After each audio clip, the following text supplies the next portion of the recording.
माझ्याशी पुन्हा मैत्री कर, नाहीतर परिणाम वाईट होतील, अशा शब्दात एका अल्पवयीन मुलीस धमकावल्याप्रकरणी सनी बत्तीसे राहणार मातंगवाडा द्वारका याच्या विरोधात भद्रकाली पोलीस ठाण्यात पोक्सो अंतर्गत गुन्हा दाखल करण्यात आलेला आहे आणि या प्रकरणी मुलीच्या आईने फिर्याद दिली आहे. संशयित सनी रात्री 2च्या सुमारास फिर्यादी यांच्या घरासमोर आला, मोठमोठ्याने दरवाजा वाजवला.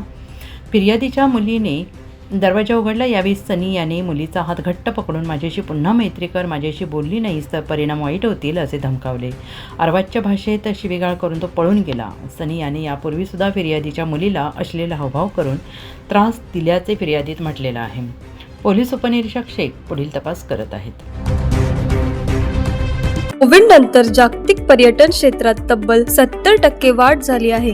या वाढीमुळे हॉटेल मॅनेजमेंट आणि हॉस्पिटॅलिटी इंडस्ट्रीमध्ये मोठ्या प्रमाणावर करिअरच्या नव्या संधी निर्माण झाल्या आहेत.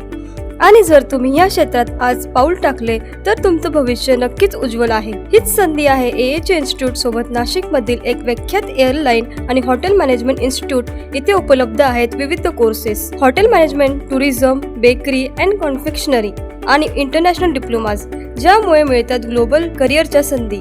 इथे मिळतं प्रॅक्टिकल ट्रेनिंग, 100% प्लेसमेंट आणि अनुभवी फॅकल्टीज कडून मार्गदर्शन. सगळं काही एका छताखाली. AH इन्स्टिट्यूट, जिथे तुमची आवड, स्वप्न आणि मेहनत मिळवते जगभरात उंच भरारी. आजच नाव नोंदणी करा आणि सुरू करा तुमच्या करिअरच्या ग्लोबल जर्नी.